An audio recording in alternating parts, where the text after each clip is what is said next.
वज़ीर आला रेवंत रेड्डी के उस्मानिया यूनिवर्सिटी दौरे पर सख्त सिक्योरिटी इंतजाम किए गए। पुलिस ने ओयू के अतराफ कई सड़कें बंद करके हिफाजती हसार कायम किया।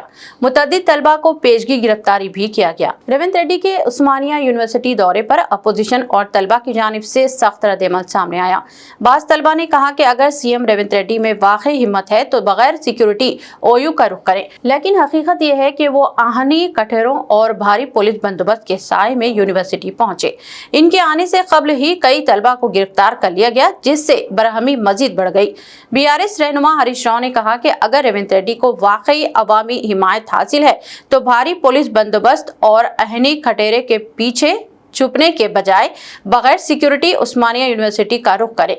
तंज कसते हुए कहा कि रेवंत रेड्डी के पास जेब में खैंची रखकर बीआरएस के बनाए हुए मंसूबों की रिबन काटने के सिवा अवाम को हंसने का कोई और मौका नहीं है। उस्मानिया यूनिवर्सिटी उस्मानिया यूनिवर्सिटी పరిస్థితి ఏంటంటే 3 రోజుల నుంచి పోరాగాలను అరెస్ట్ చేశారు। రేవంత్ రెడ్డి వస్తాడని 3 రోజుల నుంచి ఉస్మానియా యూనివర్సిటీలో పిల్లలందరినీ అరెస్ట్ చేసి పోలీస్ స్టేషన్లో పెడతా ఉన్నారు। మొత్తం ఇనుప కంచెలు పెట్టిండ్రు, గజంకొక్క పోలీసుని పెట్టిండ్రు। ఇక దానికి ఈయన పోతాడట। నీ గొప్పతనం ఏంది నాయన? గజంకో పోలీసుని పెట్టి ఇనుప కంచెలు పెట్టి పిల్లల్ని అరెస్ట్ చేసి నువ్వేదో యూనివర్సిటీకి పోయి ఉద్ధరిస్తా అని మాట్లాడుతున్నావు। అది కూడా దేనికోసం పోతున్నావు? వెనకట మా సబితక్క పోయి కొబ్బరికాయ కొడితే ఆ బిల్డింగ్ తయారైతే దాని రిబ్బన్ కత్తిరీనికి పోతున్నావు। నువ్వు కొత్తగా ఇచ్చింది లేదు, కొత్తగా కట్టింది లేదు, కొత్తగా మంజూరు చేసింది లేదు।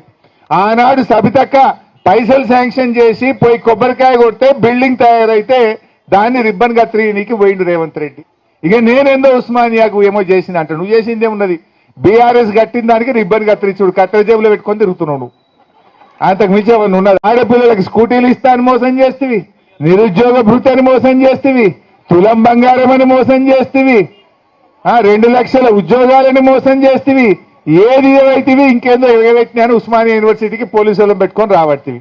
దమ్ముంటే గన్మెన్లు లేకుండా పోలీసులు లేకుండా ఒక్కరివిరా ఉస్మానియా యూనివర్సిటీకి। వెనకట నాకు బాగా గుర్తు, అప్పుడు తెలంగాణ ఉద్యమం బాగా నడుస్తుండే 2012లో।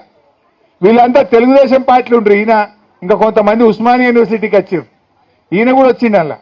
వీళ్ళందరూ ఉస్మానియా యూనివర్సిటీకి వస్తే పిల్లలు మయ్యర అందుకున్నారు।